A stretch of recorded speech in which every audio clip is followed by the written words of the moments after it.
En route pour demain, sur BFM Business et Tech Co. Je suis ravi de vous retrouver ici sur ce salon Rétromobile pour ce nouveau numéro d'En route pour demain, l'émission de BFM Business et Tech Co consacrée aux mobilités, à toutes les mobilités. Alors quelles merveilles nous ont fascinés dans ce paradis pour collectionneurs et autres amoureux de voitures et de motos plus ou moins anciennes. Réponse tout de suite, je vous emmène dans ce salon à remonter le temps mais qui fait aussi le lien entre notre présent et pourquoi pas notre futur.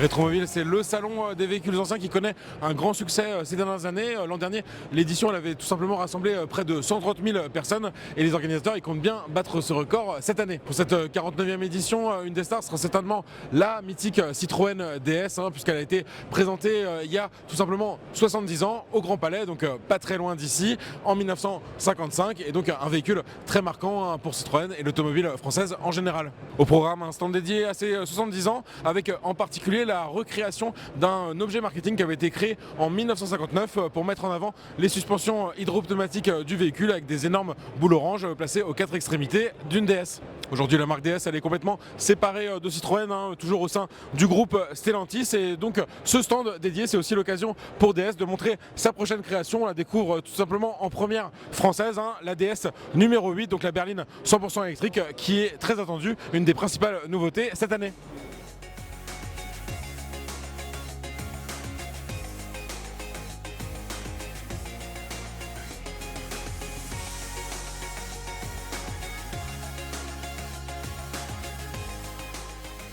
Cette vente aux enchères organisée par Acura, c'est toujours un temps fort du salon et donc on vous a sélectionné plusieurs pépites. On commence par ce coup de cœur, cette petite voiture en forme d'œuf avec cette ouverture portière à l'avant assez atypique bien sûr et qui va permettre de s'installer sur une banquette de place. Vous l'avez reconnu, il s'agit bien sûr de la petite Isetta, un modèle qui a été à l'origine présenté par une marque italienne à Turin sous la marque ISO, et elle fut produite sous licence en Allemagne, bien sûr par BMW mais aussi par une marque française, Velam, et elle sera produite dans une usine à Suresnes de 53 à 1958. Ce modèle neuf, vendu à Paris en 1956, n'a connu que deux propriétaires depuis 1964. Il a été entièrement restauré par le second en 2015 et son prix est estimé entre 20 000 et 30 000 euros. Autre voiture star de cette vente, une Citroën Méhari de 1973, le véhicule de plage par excellence, et ce modèle en parfait état de fonctionnement, il est estimé entre 12 000 et 18 000 euros.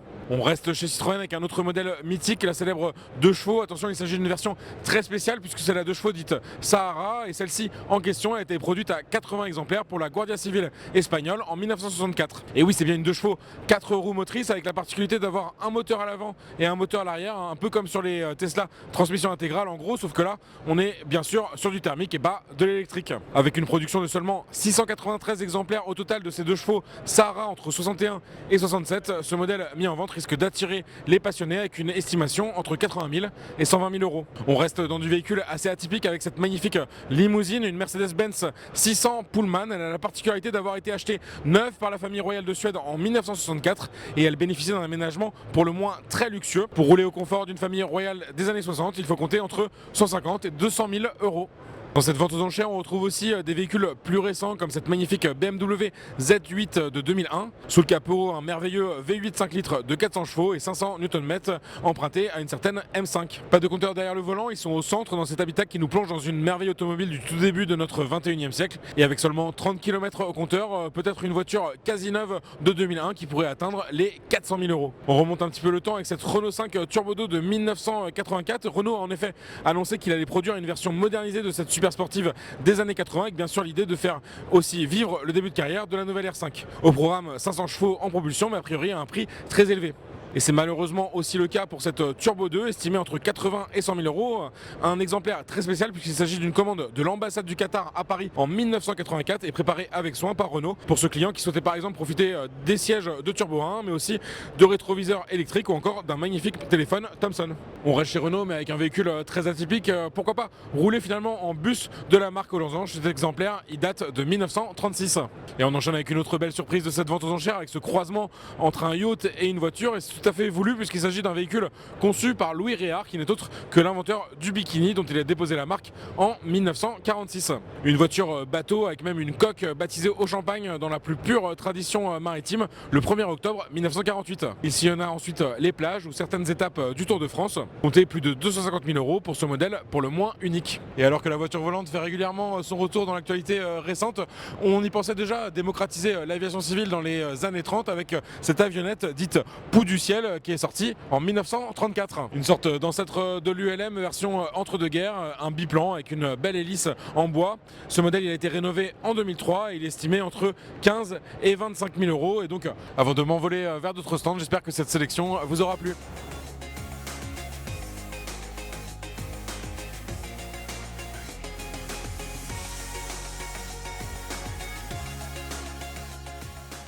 Sur ce salon rétromobile, on retrouve bien sûr des marques qui ont disparu depuis plus ou moins longtemps, mais aussi des marques toujours existantes. C'est le cas bien sûr de Renault qui dispose de son propre stand et qui va chercher à tisser ce fameux lien entre passé, présent et même futur, puisque juste à mes côtés, effectivement sur la partie droite du stand, on va retrouver les anciens modèles. Donc ici une R17 qui a été réinterprétée l'an dernier sous la forme d'un concept, un concept resto mode assez futuriste et qui est ici, donc la R17 resto mode et que donc le public va pouvoir admirer sur ce salon.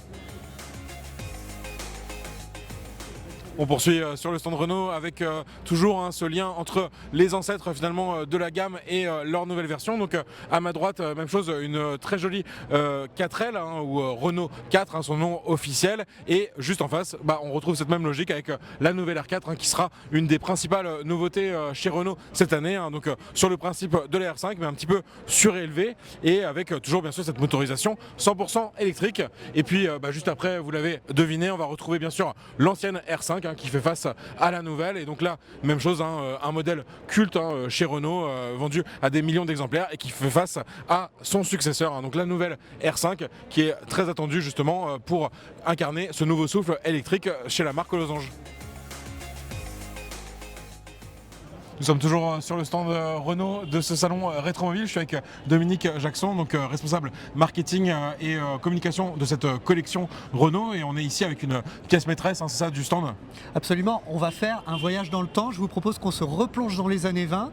À cette époque, les constructeurs automobiles s'étaient lancés dans une course record.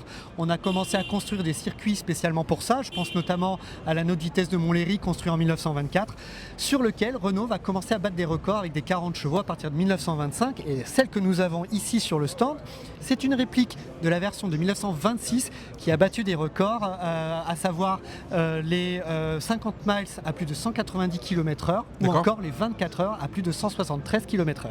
Donc l'idée c'est vraiment de tester en conditions réelles des nouvelles technologies pour après les retrouver sur des voitures de série, c'est ça l'idée? Absolument, le but était de tester l'endurance et la robustesse des voitures pour ensuite les reproduire sur les véhicules de série.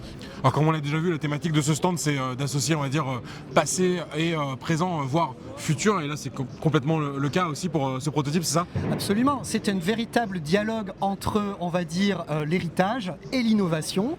Là on a un véhicule qui a presque 100 ans, 1926, et alors pour l'anecdote c'est aussi les 100 ans du Losange puisque la 40 chevaux est une des premières voitures à avoir arboré le nouveau logo Renault en forme de losange. D'accord, et le losange qui vient d'être réinventé avec la Renaulution, donc ça fait vraiment le lien entre passé, présent et futur. Absolument, c'est une longue histoire et qui continue dans le futur. D'accord, merci beaucoup Dominique. Avec grand plaisir. Avec ce nouveau prototype baptisé Filante comme son prestigieux ancêtre, Renault finalement nous emmène dans un rétromobile dans le futur avec une démo car qui va vraiment servir à tester de nouvelles limites pour la technologie 100% électrique. En fait, sous ces airs de petites Batmobile violettes du futur, il se trouve une batterie du Renault Scénic actuel, une batterie 87 kWh et donc en termes d'aérodynamique ou encore de performance, ce démonstrateur il va permettre d'aller un petit peu plus loin dans ces technologies. Nous sommes maintenant sur le stand de Toyota. La marque japonaise est présente pour la première fois avec son propre stand sur ce salon rétromobile et célèbre, c'est plutôt bien vu, 60 ans d'électromobilité. Alors pourquoi 60 ans? Parce qu'en fait en 1965 la marque sort son premier petit modèle sportif, la Sports 800, et donc c'est un modèle sur lequel vont être finalement mises en place les premières recherches sur la technologie hybride. Et oui, donc c'était il y a 60 ans et déjà on pensait hybride chez Toyota. Et la suite de l'histoire, c'est en 1977, en fait, Toyota présente ce modèle, mais sous forme de prototype hybride au salon de Tokyo, donc en quelque sorte une première mondiale pour cette technologie.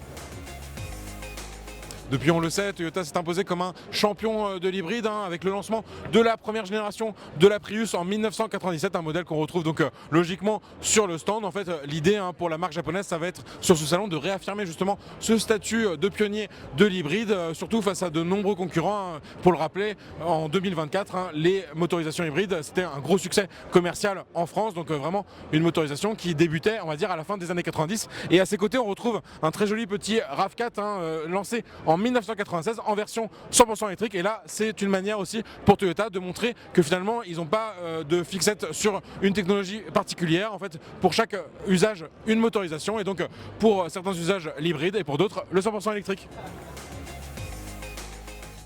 Ce salon rétromobile, ce ne sont pas que des voitures, il y a aussi des motos. On est justement sur le stand d'une marque mythique, Triumph, et je suis avec Eric Pecoraro, donc directeur marketing et communication de Triumph France. Bonjour Eric. Bonjour.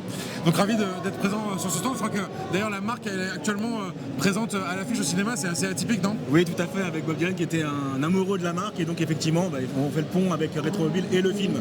Mais effectivement Triumph, tu sais, c'est une marque historique, on est là depuis 1902, donc une des plus anciennes marques de moto au monde, mais aujourd'hui une marque extrêmement moderne, puisqu'on est la 5e marque du marché français, tous cylindrés confondus, donc évidemment un acteur important du marché de la moto en France. Et donc cette moto mythique, on peut la voir, c'est ça, sur le stand? Oui, bien sûr. Alors évidemment, elle fait partie de la famille des Bonneville, qui sont nos modèles iconiques, puisque dans les années 60, aux États-Unis, toutes les stars et tous les gens connus de Marlon Brando, Steve McQueen, etc., étaient évidemment fans de Bonneville. Et aujourd'hui, évidemment, on a fait notre force et on a modernisé ces gammes-là, et ça fait partie de nos gammes néo-rétro. Bien sûr. Et comme les motos que tu vois ici, qui font le pont entre les motos un petit peu anciennes et puis les motos extrêmement modernes sous un look ancien. D'accord. Donc là, l'idée, c'est vraiment d'avoir cette ADN, on va dire, historique de la marque, mais avec toutes les technologies modernes de la moto, ça? Exactement, tout à fait. Même si tu as l'impression que ce sont des motos qui sont au look simple, la qualité de Triumph, on est reconnu pour ça, c'est la qualité de finition. Nos motos sont particulièrement bien finies, mais c'est surtout que dans ce look rétro, ce sont des motos extrêmement modernes avec les équipements les plus technologiques qu'ils soient actuellement sur les motos. D'accord, et on en parle beaucoup dans le monde de la voiture. La moto, c'est aussi concerné par cette transition vers l'électrique, c'est à l'étude chez Triumph? Alors oui, bien sûr, on a déjà produit même des prototypes électriques qui fonctionnent très bien. Tu vois, là, on a un Speed Triple, qui est une moto extrêmement moderne. Comme tu le vois, c'est un roadster sportif. Et on a fait la même moto, la même performance, le même poids, la même puissance sur un modèle complètement électrique qui s'appelle le TE1.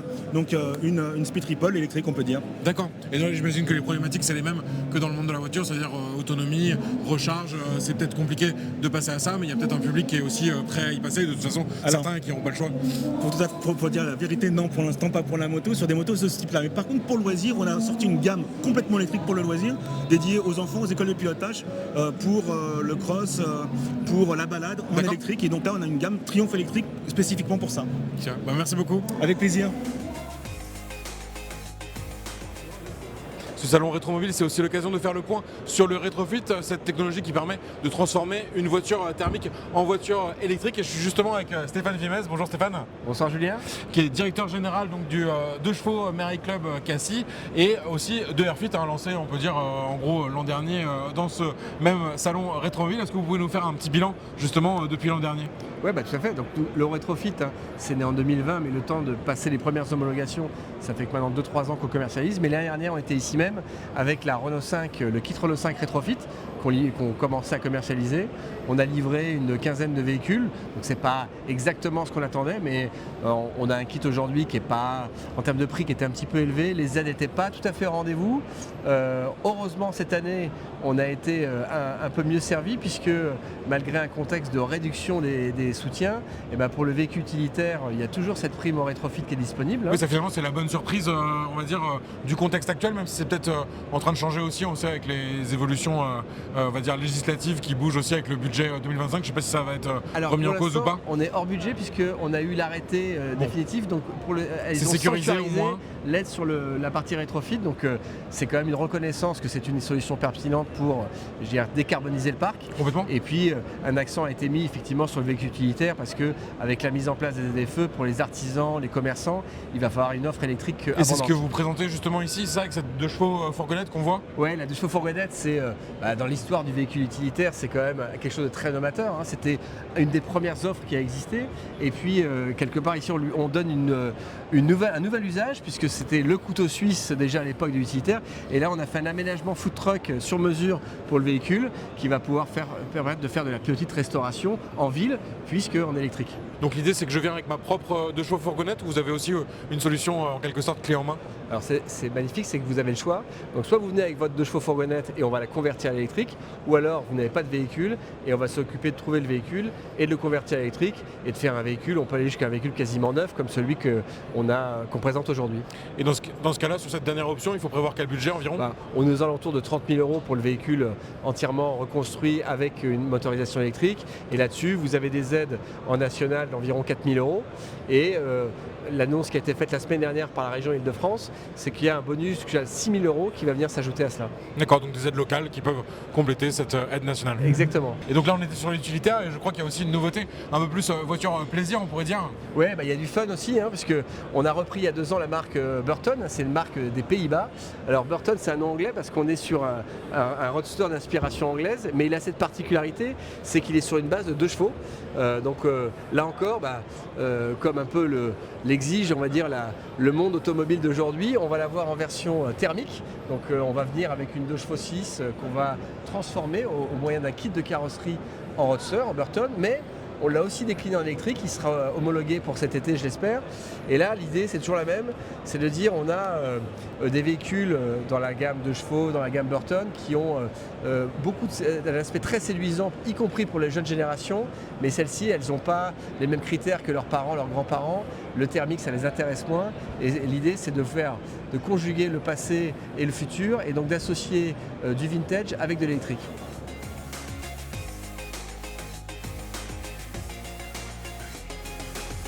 Cette émission d'En route pour demain spéciale Rétromobile, c'est déjà fini. Merci de nous avoir suivis. On se retrouve tous les samedis sur BFM Business à 18h30 et en multidiffusion sur Tech & Co. Prenez soin de vous, à la semaine prochaine. En route pour demain, la mobilité sous toutes ses formes sur BFM Business et Tech & Co.